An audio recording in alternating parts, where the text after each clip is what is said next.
MarTechTalk, the live webinar with no presentations, no PowerPoint, just talk. Hello, and welcome to this week's edition of MarTechTalk. I'm your host, Luke, and today we'll be joined by three fantastic panelists. And you're more than welcome to get involved yourself using the chat box to the side. But before I introduce our panelists, let's set the scene for what we're discussing this week. The topic is leveraging your influencers, ensuring high and visible ROI. To start off with, we're going to be looking at setting campaign goals, and more specifically, the optimal and relevant ways to measure your influencer ROI. But of course, we now know that ROI as a financial figure alone isn't always as reliable as perhaps it once was treated. So we'll then move on to looking at shifting your focus from followers to engagement, how the quality of interactions are now of great importance over simple engagement numbers. And from that, we'll take a look at combating issues like influencer fraud. And to follow on, it'd be a good time to talk about how influencer marketing fits in with other marketing goals. And of course, how to measure that effectiveness. So let's begin by welcoming our lovely panelists this week. In no particular order, can I ask you to turn on your camera and mic when I introduce you, please? Marina, Chief Marketing Officer at software specialist Cloud Generation. Hi, Marina. Hi, Luke. Thank you for having me. Thanks for coming. And we've got Elias, Head of Growth Marketing at business insurance firm Superscript. Hello there. Hi, Luke. Hi, Elias. And we've got Nora, Global Marketing Director at Beauty Industries Brand Agency London. Hi, Nora. Hi, good to be here. Thanks for coming. Right, we're all here, so let's dive straight into our news item for this week. We've got an article here which comes from CMS Wire entitled, Can AI Help Influencer Marketing Campaigns Reach Their Full Potential? This follows rapid growth of influencer marketing with 80% of US marketers planning campaigns in 2023.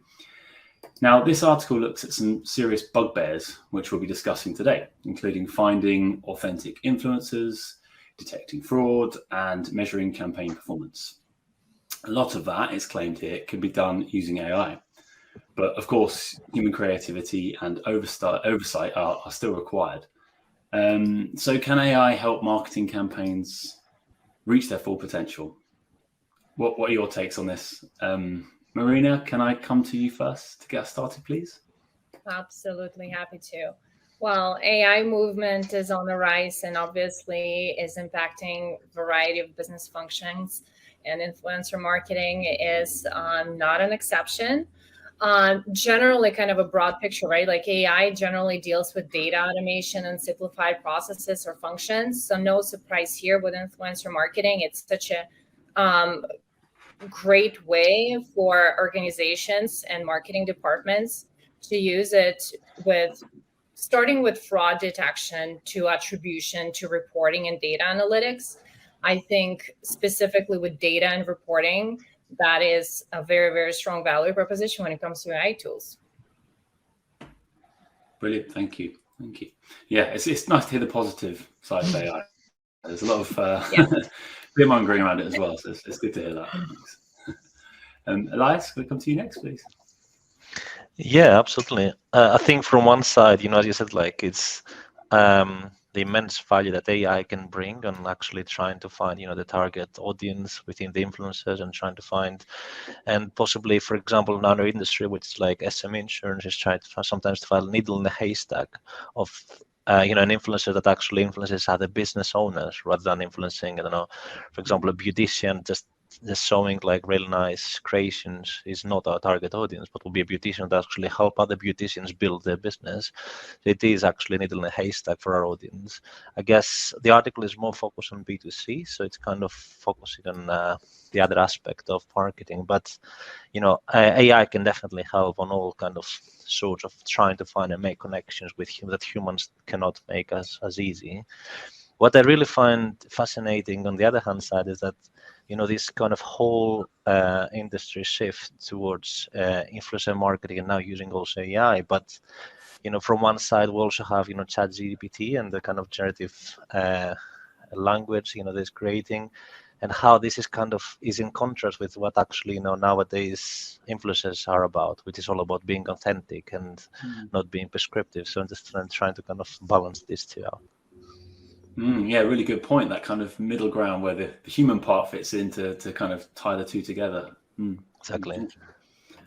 Nora, can I pass over to you? Yes, absolutely.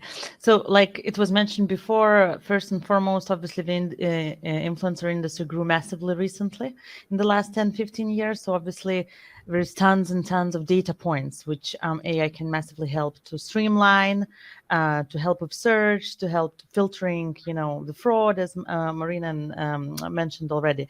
But also, I guess, in the beauty industry, more and more of a talk is coming around virtual influencers or AI generated influencers, and that's really becoming quite interestingly and interesting topic and point of view, because that really combines something that machine learning or AI can do with a bit of creativity and creative department. So bringing the creative angle towards AI generated influencers is probably the next sort of big trend we will see coming en masse.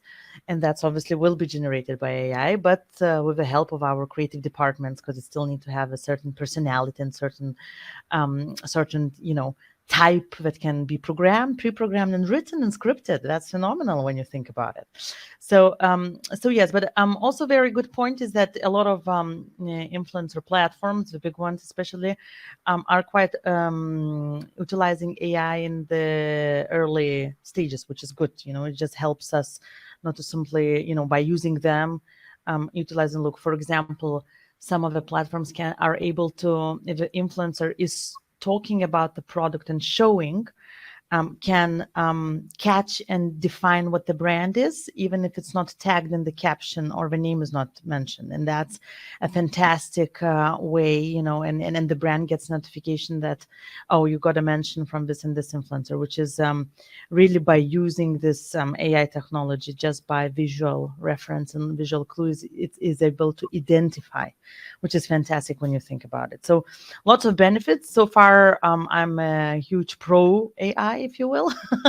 I see more of the benefits than drawbacks, but obviously eyes wide open and making sure that, we don't get into the trap of fake news and fake and fraud in that way, really. When influencers are start promoting things which don't exist, or brands that don't exist, or being just used for a malicious reason. So with a bit of pinch of salt, as always, we treat everything, eh?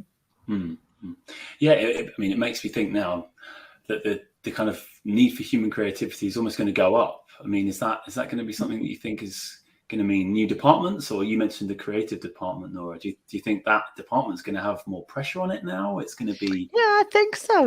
For ChatGPT as well, coming, my department is starting to use it, more as a tool to increase productivity. But eventually, when the machines are trained to be as creative and as smart as humans, naturally, it will become a competitive ground. I don't foresee this to be in the nearest future, say, or be a real threat. It's more of a extended member of a team, maybe, where you can delegate tasks and get some advice, or just springboard, if you will, overall, rather than something that's gonna overtake our jobs, if you will. I don't think we're there yet. No, not quite there yet. No.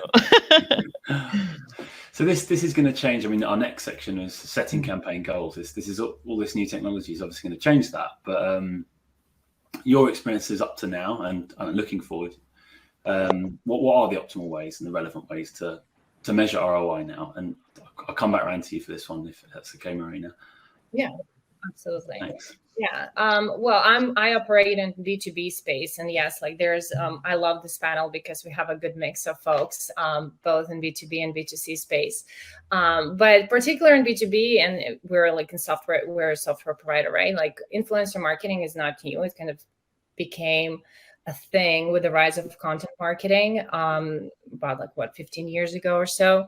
I don't even know. I don't want to date myself, but at the very, very beginning of it, it's like that was kind of the premise of it, right? Like not necessarily on a mass scale. Nobody like wanted to go to like celebrities, but it's still the human to human connection that everybody was seeking and wanted to find this authenticity and wanted to find the real voices and real opinions and real endorsements, right?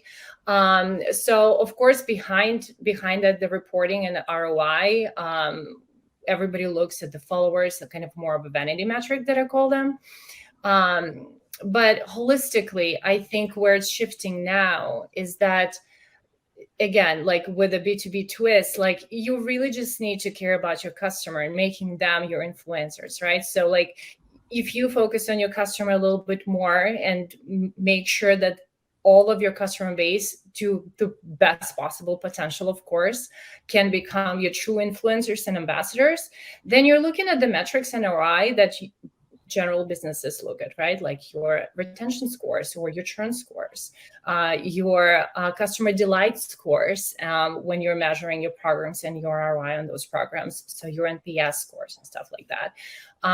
So I don't necessarily see businesses fall into the vanity traps anymore as much, right? So how many followers we acquired, how much engagement do we have on our social posts and whatnot. I see more and more businesses, marketing departments in those businesses generally follow more of the wider business goals with their programs and kind of get that bottom line figured out first of like, what is our end goal here?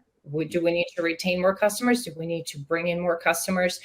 Do we see that trend coming through our higher customer retention numbers? And should we just focus on that? Of course, driving revenue in whatever capacity you can for any business is a big one. And then B2B SaaS is, behind all the key metrics is always revenue, pipeline generation, and the same way you would measure all your ROIs on your marketing programs in general. So influencer marketing is a channel, treating it as a channel is important. But I think specifically with this approach, we need to think about retention and customer expansion. Curious my B2C space think as well. So because I think the worlds are colliding when it comes to metrics and ROIs and programs and the measurement of effectiveness of those two. Thank you. Yeah, you make the good point that the actual setting of your goals is a big part of that. Knowing what you want and what your outcome is a huge part of how you're going to get to that point to then measure that. So yeah, thanks for pointing that out, because I just we dove into that question without really thinking about that point. So yeah, thank you. And B2B, Elias, I think you're also B2B, so we'll move around. Yeah, absolutely. I mean, I completely agree with what Marina mentioned here, experience, and I must caveat that I don't have the ownership experience that Marina and Nora have in this space. But what I've noticed the last couple of years, that the influencer marketing is actually becoming more like a hybrid also between something like affiliate marketing of the past, or maybe what refer a friend used to be, as Marina was saying about trying to get your customers advocate for you and create content. And from affiliate marketing, I still remember those days when there's people that loved the brand or loved working with the brand. They just create a blog or something to rank on SEO and then use like an affiliate link to try to advocate for this brand to sell more. And now it's no longer ranking on SEO with the blog. It's now with the vlog, or now it's with creating content on TikTok and everything. And it's also kind of a little bit of democratization, I would say. We no longer need to go to big influencers and big footballers and the Cristiano Ronaldo of the world and so on to actually get your brand out there. But this movement into more micro influencer marketing definitely is more targeted, and I think is affecting everyone. I feel that it's also kind of creating also more authenticity, as Marina and Nora said before. And even us sitting and chatting here, or at least myself, possibly wouldn't have got a chance to be heard on a live environment in the past before, all this big movement with podcasts and everything, or maybe just in a very niche kind of conference.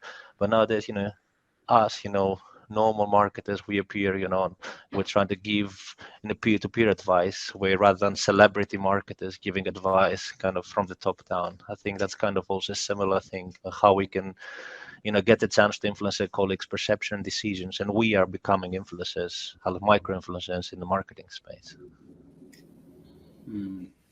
So there's kind of a ripple out effect then that you're trying to create this, rather than dropping one big stone, it's lots of little stones and lots of ripples that play off each other. That's how I feel it actually goes. That's the direction I feel it's getting to. And then ROI, of course, it's getting harder and harder to measure. From dark ROI that you can't even measure at all to, what you can measure directly from, as I said, like affiliate links or refer friend links or offer links that you want to promote with influencers and everything. There's definitely a direct impact you can measure and an indirect impact you can estimate, but it's hard, possibly, I guess, harder on B2C, as Marina was saying, and maybe a little bit easier on B2B. That is more kind of still the way we measure things. I won't stay with you for too long. I'll give you a break. But you mentioned dark ROI. Have you had experiences of that in the past? We were talking about that last week, actually. Yeah, and initially I was confused by the term when we were chatting about it. But yeah, we kind of normally at our company, we call it like things like halo effect or things we can't actually, put a specific, way of measuring. But it's a thing that, does exist. It's so hard to actually sometimes, I say it a lot of times to my team, if you take like the impact of every single channel, you cannot just, aggregate them and get the same results. There's a halo effect between doing one activity or combining it with another activity, or things that are happening because people are just sharing a link, for example, or sending a DM to their friends or tweeting about it. These people don't put a UTM for you to capture, and measure it, or they don't do a QR code for you to add like something to measure. So you just need to try to have that, to try to see, this happened, possibly that influence, that extra bump I can see on the data. Oh, okay, so there's in-between points that are kind of unseen. I wonder if AI will play a part in tying those together, perhaps. Could be. Mm-hmm. Okay, thank you. Nora, pass over to you. My God, how much time we have, because in the beauty industry, as you can imagine, influencer marketing overall is a huge marketing channel, probably one of the biggest, tightly connected with social media ads and performance marketing, advertising on social media. This is how people discover us, the new lipsticks, the new nails, whatnot, right? By scrolling the feeds, and especially now in TikTok, in particularly for the brands that target Gen Z audience. So setting up the goals predominantly quite simply and quite straightforward, a mix of brand awareness and a mix of conversions. Brand awareness by views, so how many people viewed and Oh, I lost you there a bit, Nora. I think Nora might be having some connection issues. I'm going to get our MarTech Fairy to take a look at Nora's feed there and try and help her out so we can get her back to hear what she's got to offer. That's what happens with the live broadcast, right, Luke? Yeah, it looks like she's out for a minute. So what I'm going to suggest is we come back around to Nora in a moment. But for now, if you've got more in you, Marina, we'll press on a little bit to talking about shifting from followers to engagement and combating influencer fraud. So, I say that, and Nora's popped back in. I'm sorry, I could hear and see you. Sorry, something happened here. I was just saying that, so awareness is predominantly quite simply. So views, if they are in the same sort of levels as the talent had before in the last 20 posts, if not in the feed, then we're good. And then second big awareness is conversions, and conversions measured by clicks to the product page, clicks to the say brand page, or actually directly sales if you're driving to your D2C. Or driving to retail, depending what. So really quite straightforward. I think we don't dive into too much of the analysis here. We look at the numbers. I have reviews if it serves the awareness, and then sometimes we add the brand recall if it's a brand storytelling piece only, if you are having a talent to help you tell the brand story, or if it's sales and conversion activated, how many clicks we delivered and how many of clicks converted to sales. Now, granted that brand attribution is the biggest headache for marketeers in the digital world, because it's not necessarily if it clicked that the person bought, right? The person might have gone left, right, and center, and then came back after 2 days and saying, oh, it's a payday. I actually remember I saw this and I want to buy. And that's really difficult to attribute and to know how actually that journey was conducted eventually. But that's the things we are able to measure. And this is, based on the goals and the setting of the goals, whether it's storytelling, whether it's, product new launch and awareness is the bigger piece, or whether it's conversion and everyone knows the product, the brand, and we just need to now convert because there is a good offer in the market, So depending basically of the goals the campaign has, then we set up the numerical metric, if you will. It's quite broad then. I'm left wondering about sort of the difference between sort of images, videos, and words, because it's a lot easier to measure if someone's read text rather than that's perhaps on me. They've seen that way, and as you know, it's quite image. So if that's a very difficult sort of metric to measure. Well, we obviously focus on video content only predominantly, and short form predominantly. So that's really a lot to do with the way influencer marketing has changed over the years. And brief history within the beauty industry is YouTubers 10 years ago, which had a massive reach and had a huge power for both awareness and sales, then moved to Instagram and pretty pictures, which served less and less for sales, and predominantly sales was very much connected with the following the influencers or the talents had. And now come pandemic, TikTok on the rise, and the content is by the algorithm pushed to based not on how many followers you have, but on how creative you are and how authentic that is. And that's really completely changed the way we consume and consumers consume content, and how convincing that is. So short form video, the more authentic, the less photoshopped, if you will, and the less edited, if you will, is the more authentic within our industries. And therefore the question of who is really an influencer nowadays is really not that straightforward, I think, to answer, because what we can see is the Gen Z is pushing the authenticity and pushing the word of the peer versus the celebrity, and that becomes more and more prominent. And therefore, the platforms like Reddit suddenly is having a massive research, or the platform like Be Real, where nothing is filtered and everything is on the spot, and you look the way you are and where you are, etc., has been on the rise recently. So it's very interesting, because I think what influencer was 10, 15 years ago to what influencer was 5 years ago, and what influencer really is today is very different. I think the consistent wire across all these times is the expert. So the likes of doctors, dermatologists, which we briefly mentioned and spoke about, hairdressers, etc. These are the people who really manage to sustain their credibility and the trust, because they always were the experts. But when it comes to in beauty industry, with influencers, it has changed massively. And now, Gen Z consumers trust their peers much more than anyone with a big following, much more. There's very few and less, which we see those who have huge following, which has a purchasing power. Sometimes a person who is very authentic, very real, can sell actually and convince to buy much more than anyone who has big followers, because people know, consumer know that the people getting paid for these and what are the rate cards and whatnot. And then across the feed, if you see 25 posts saying that, oh, this is my favorite this is my favorite that, I mean, it becomes quite obvious, right, what's happening behind the scenes. So it's interesting times, I think. Yeah, definitely. Who's genuine? Where's the fraud? I mean, that's I'm going to move straight on to our next point here, because that's a perfect segue. Thank you, Nora. Marina, we're shifting the focus from followers to engagement. So influencer fraud, your experiences of that, how to combat that, how to even recognize that, I suppose. I'll pass over to you. No, thank you.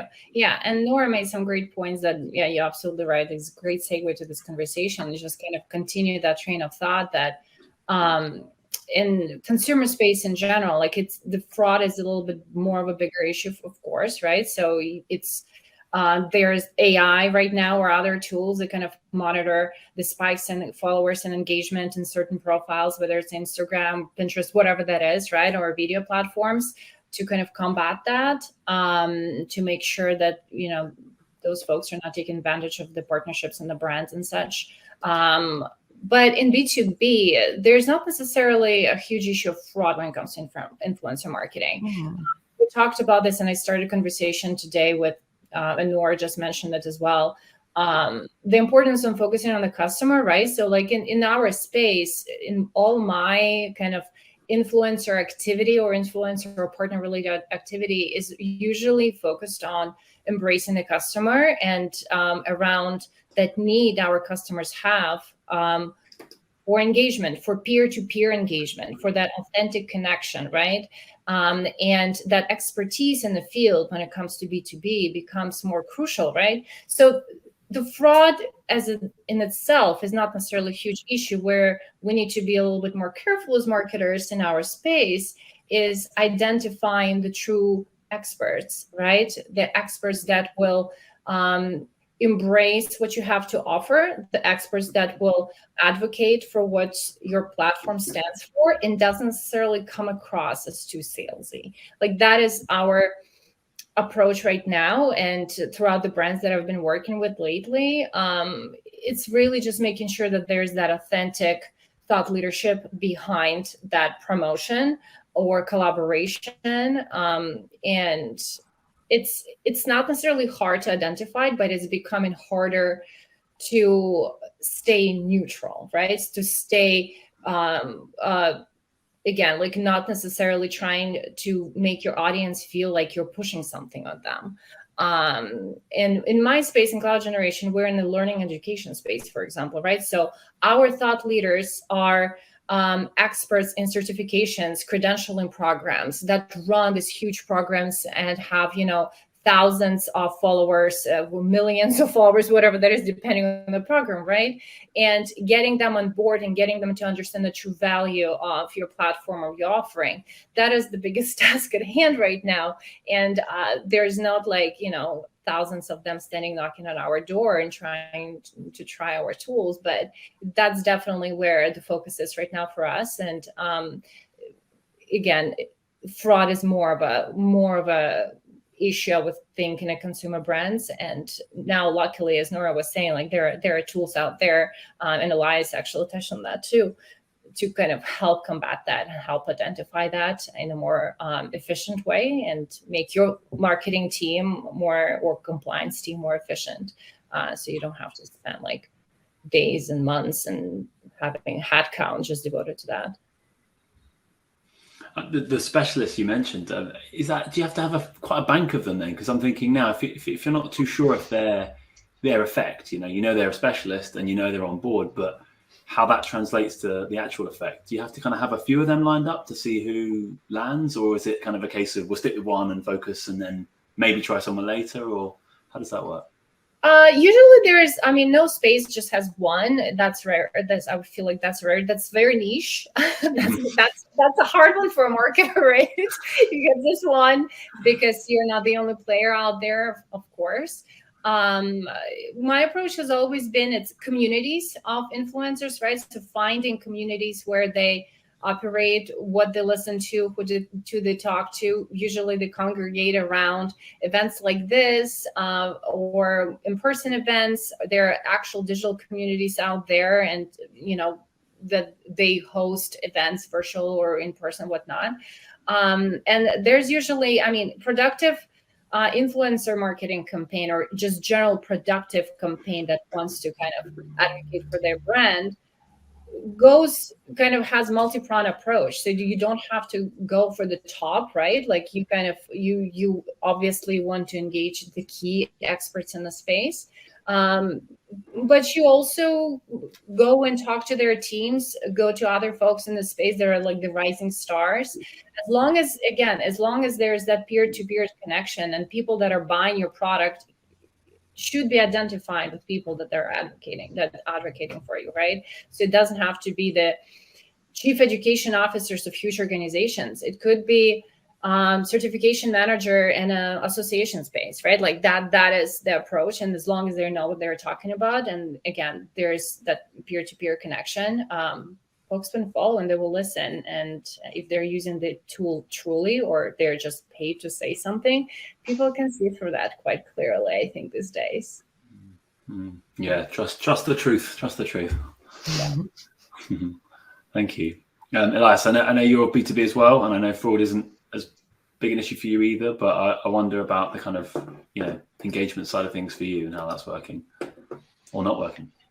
Yeah, no, absolutely. I think fraud, as you said, is a little bit less of a problem B2B, and as Marina said, what I think is bigger challenge what we faced is also sometimes you want the person that's going to be representing your brand to not also go to dangerous territory about politics, for example. We had someone that was a great potential partner, but ended up being like really right wing, for example, another one. So you don't want to be associated with any kind of edge politics or things like that, or anyone that can be in the news for any bad reasons, for being too aggressive on trading or anything else. So I think that's the biggest risk that I've seen we are facing, and is sometimes also hard to predict or hard to combat, especially if they're pretty new to a platform. And I guess hopefully maybe as AI is maturing, it might be that it might be able to predict like people that are more stable or more neutral, maybe in their way of writing. And the other thing that we've also been fostering recently is we're trying our influencers to actually present us for PR purposes as well. And that makes it even more important if they represented you in the press. You do want to be like aligning really well with the brand and the brand values, and of course, the ideal customer and so on. So I guess in my view, this is where the most of the value can come. If AI can help you with understanding and analyzing tone of voice and the themes they are kind of talking about and so on, especially in the B2B space, I think it's going to be immensely useful. Thank you. Okay, Nora, I'm going to... Yeah, this is like really interesting because we're quite similar in this sense with B2B industry. So B2C, there is some similarities here because we also work with an experts, be it a makeup artist, a nail technician, or nail celebrity artist, or a hairdresser, or hairstylist. And that's really similar what the guys covered already. So, making sure that they are not radical in any sort of a position, political, whatnot. So, safe space, they are talking about safe space within safe sort of measures. Secondly, is making sure that they are not signed up or just recently with any of the competitors, or where this would look not authentic and whatnot. And thirdly is also, as you rightly say, convincing them that you are the right partner for, and our products are the right partners for them as well, because they is eventually and essentially endorsing you and your brand. So they will be questioned. For example, in our space, they would be asking for interviews with our product development department and understanding how formulations were made, and trying asking to test the products in advance, which is fantastic and amusing to my ears. It means that people are genuinely interested, and thinking about where they put their name behind, and it's not just a transaction or paycheck, which none of the parties should be interested in conducting service. So working with experts is very similar, and in that sense there's much less fraud, because normally we will choose the names which are in the press, in the social media, so they are known people within their category, if you will.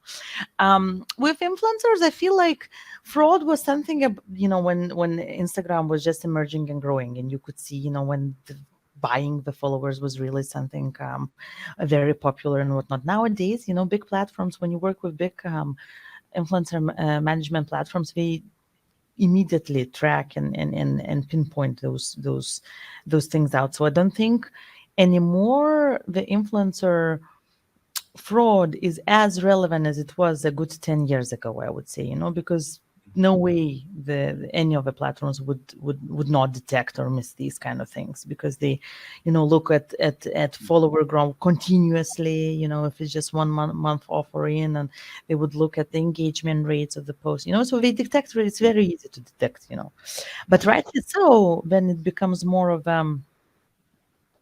different kind of filtering, as rightly it was mentioned.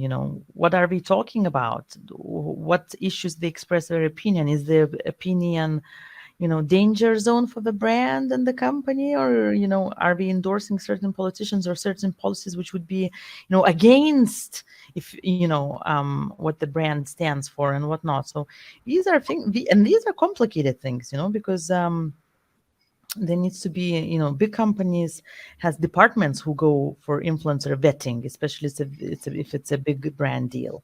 We're small and indie businesses, so at times, we contract influencers in volumes, so we don't have always the time and capacity to check every single post since, we emerged into the society. So that's where AI could be really useful. So it's more aligning the values and benefits and making sure, nothing controversial pops out suddenly. And sometimes it's you never know what's going to happen tomorrow. Someone you just things happen, as we see constantly, lots of brands doing collaborations and partnerships, and then suddenly one of your influencers says something very controversial, and what do you do then? So I think it's always, there is a risk when you're signing a third party, right? Because you can't control everything 100%. It's just being aware more and educated and preempt where you can, I guess. I like this idea of kind of keeping a constant eye on it. It's a Yes. it's a growth, progressive growth. Yeah.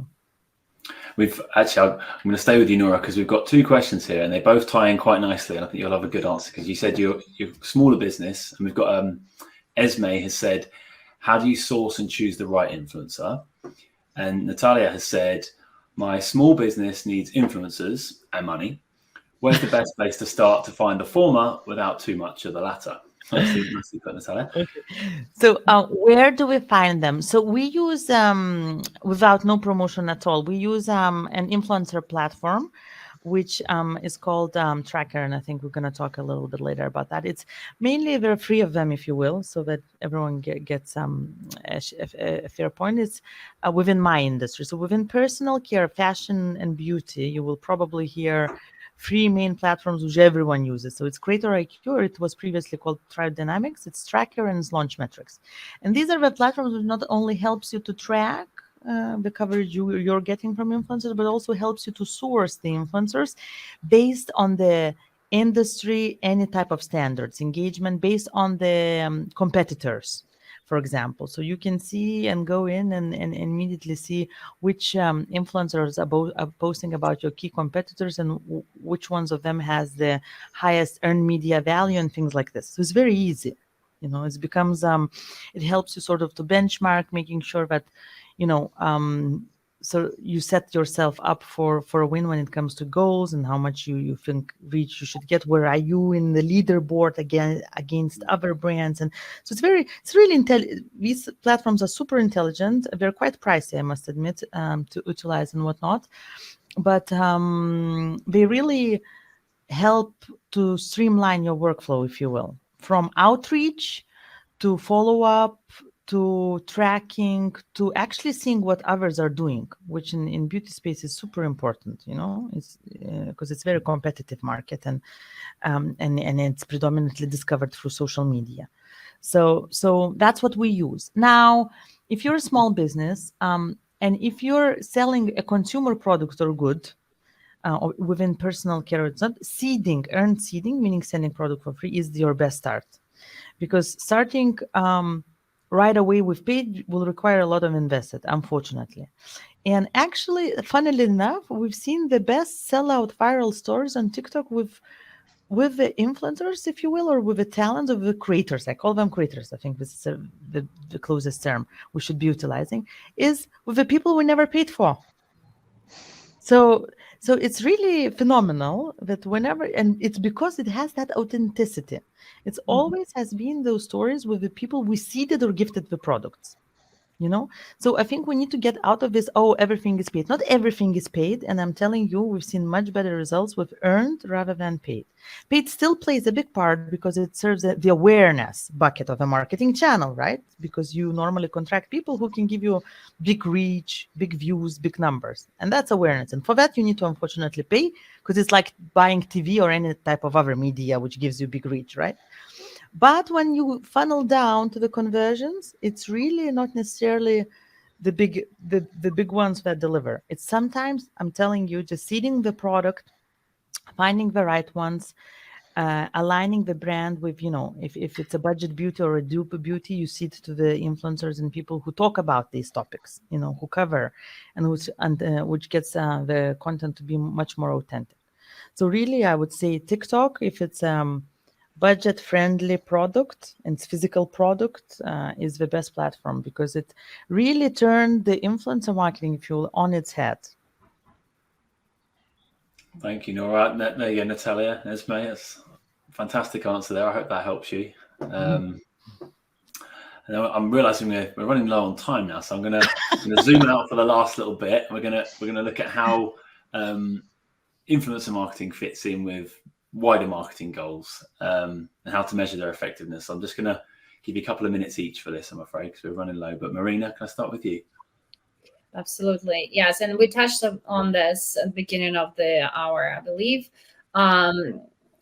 Generally, I think both in B2B and B2C, we look at cost of customer acquisition, right, as kind of the key metric for evaluating the effectiveness of all our programs, whether it's on the marketing front, sales front, even the customer expansion front, right?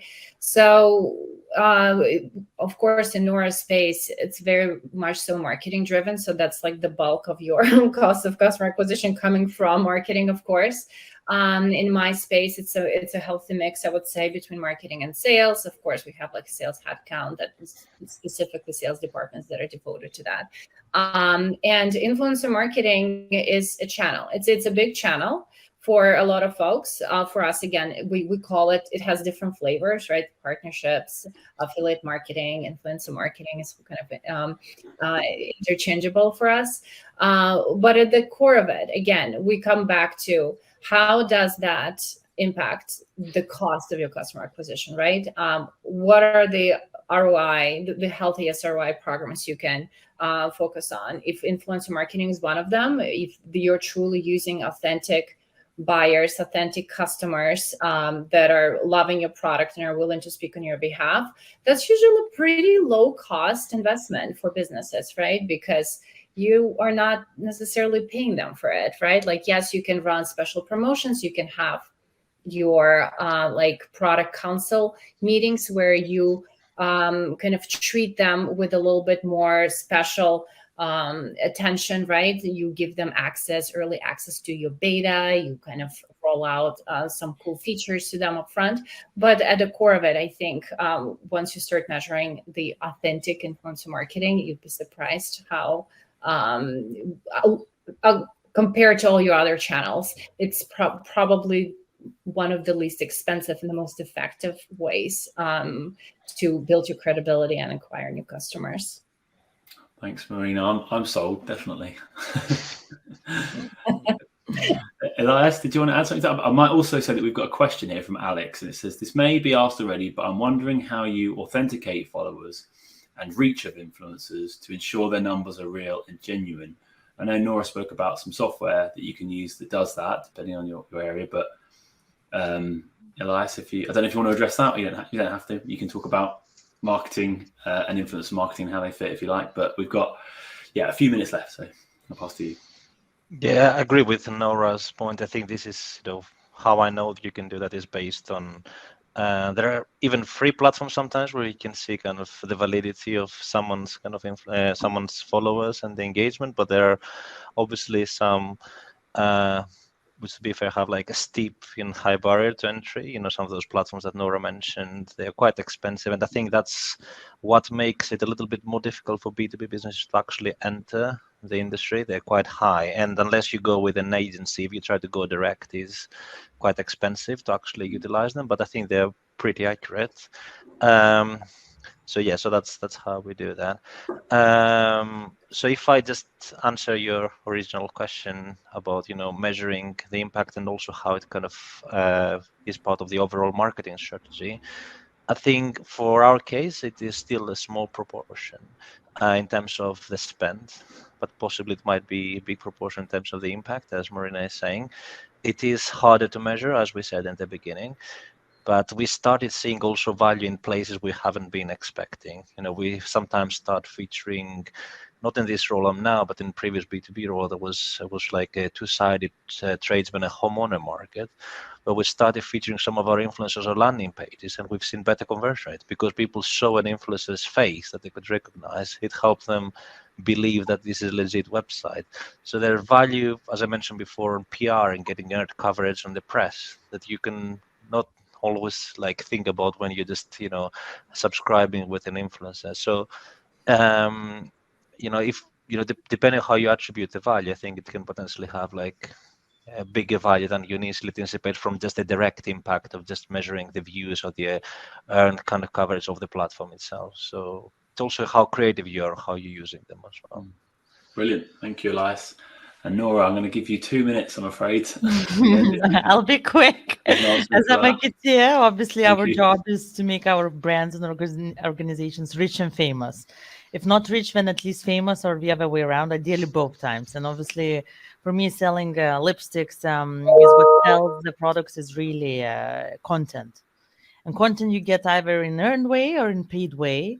Earned by seeding the products or by making the content in the office with your team, which probably is becoming more and more natural and more known. But also contracting the third parties to make the content, because essentially that's what sells nowadays. It's the power of content.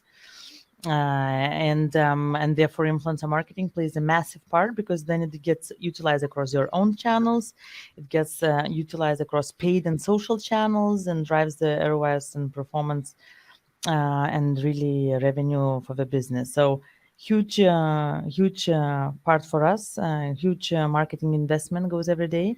Glad that there are more and more platforms which are AI enabled, so can help us in terms of productivity, in terms of being more efficient, etc. Sadly, high barrier entries with the platforms. Hopefully, there will be more competition, and which will push the prices down, obviously, and will be more affordable. But we are on the very interesting influencer marketing, I believe, time right now. We're virtual in influencer marketing with platforms, new platforms emerging constantly. Everyone is seeking now for the next TikTok dupe and what it's going to be like, and everyone's creating that. So it's an interesting time, I feel, for this marketing channel right now, because it's changing very rapidly. Exciting times. Thanks, Nora. And you've done it again. You've given me a lovely segue into our final question. So just yes or no answer from each of you. Just quickly, yes or no. Will you use AI for influencer campaigns this year? So I'll go Marina, Elias, Nora. Yes or no, please. No. No? Elias? Not yet, I'll say. Not yet, yeah. We are using already, because our platforms have that technology built in them. So partly, yes. Lovely. Nice mix of answers. Thank you. Well, thank you all for joining us today. That's been really fascinating. I'm sure our guests have all enjoyed that. And thanks to our guests for coming as well. Join us next week on Tuesday the 16th at 3 p.m. BST, when we'll be talking about analyzing your automated processes and algorithms. Until then, have a great weekend and great week even. Not there yet. Wishful thinking, eh? Goodbye for now.